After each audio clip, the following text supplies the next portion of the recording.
So this is going to be a video where I am just going to tell a story, talk about anything in Spanish, but I'm going to put the subtitles in English and Spanish so that it's easy for you to follow along. And then after that, I'm going to do a little bit of a breakdown on the phrases and the vocabulary that were used in the video. Hopefully you like this. If you want to see more of these types of videos, please comment and let me know. Give the video a like and subscribe if you're a serious Spanish learner. Let's get into this quick little story. I'm going to be talking about what I do on a typical day as of right now. Actualmente estoy en Colombia, específicamente Medellín, Colombia, la ciudad de Medellín. Me gusta tratar de levantarme temprano, normalmente alrededor de las 6:30, 7 de la mañana. Lo primero que hago, bueno, después de cepillarme los dientes y todo eso, es que voy por un café. Siempre pido lo mismo, un café con leche o un latte, y también tomo un jugo de naranja. Aprovecho este tiempo para trabajar en las cosas más importantes del día, editar videos, planificar contenido, cosas así. Y luego voy al gimnasio. Me gusta hacer el ejercicio en la mañana a primera hora. De esa manera no tengo que preocuparme por el gimnasio por el resto del día, lo cual me encanta. Odio ir al gimnasio en la tarde y si no voy en la mañana es muy probable que no vaya a ir en la tarde. Después de ir al gimnasio, me baño, me visto y trabajo un poquito más. Y luego en la tarde trato de hacer actividades que me gustan. Podría ser algún deporte, como fútbol, tirar el frisbee con amigos, o simplemente ir a un restaurante nuevo o una zona nueva de la ciudad. Amo esta ciudad. Recomiendo que todos los que están viendo este video vayan a Medellín a conocerla. So yeah, hopefully you're able to follow along. I recommend watching this video over and over again or watching that part of the video until you don't really have to rely on the subtitles anymore, but you can kind of just watch the video, understand it, and not have to translate as much anymore. And as a bonus exercise, something you can think about doing is maybe take a couple of those phrases, maybe a few verbs that you learned or a few words that you learned, new vocabulary, etc., and try to make different sentences using those same verbs and those same words, but in different situations and in situations that apply to your own life so that it's actually useful Spanish that you're picking up on and learning. I want to take a quick break to invite you to a free training that I've put together if you're a serious Spanish learner and you want to learn how you can become fluent in Spanish within a year. I walk you through the methodology that I used that allowed me to accelerate my Spanish learning and be having real conversations in Spanish within just a couple of months of learning. Click on the link in the description and it'll take you there to where you can sign up for this free training today. All right, so let's do just a brief breakdown.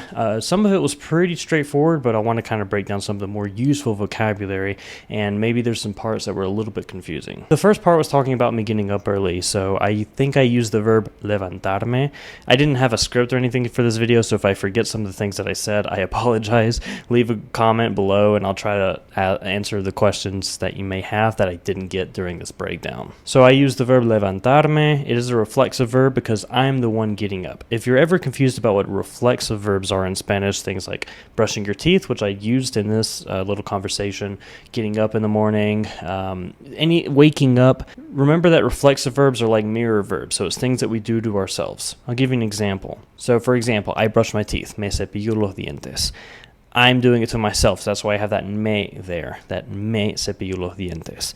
But if I were to say I'm brushing my dog's teeth, now I'm brushing someone else. So I would not make it a reflexive verb. I would just say estoy cepillando los dientes de mi perro. I'm just brushing my dog's teeth.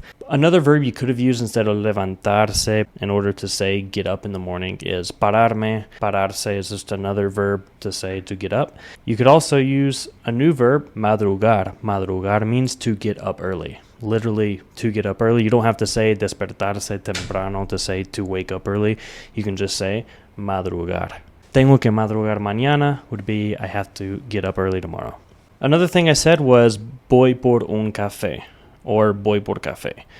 A cool way to use por, and there's a lot of different uses of por, by the way. I've got a really good video on the differences between para and por, so make sure that you check that out on my channel for a more in-depth explanation of different uses of that word.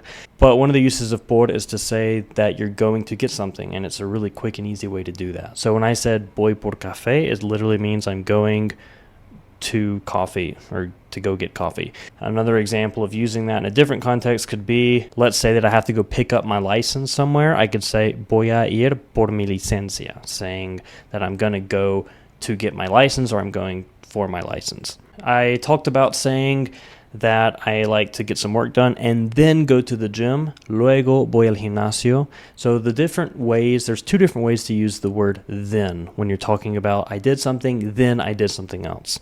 A lot of translations will tell you to use entonces. You do not want to use entonces to say then in this context. If you're talking about doing one thing, then another, you either use luego or you use después.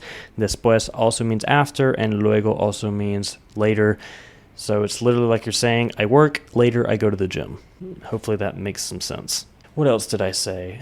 I really should have had a script for this, but I kind of like the idea of you hearing me just talking Spanish kind of how I normally do.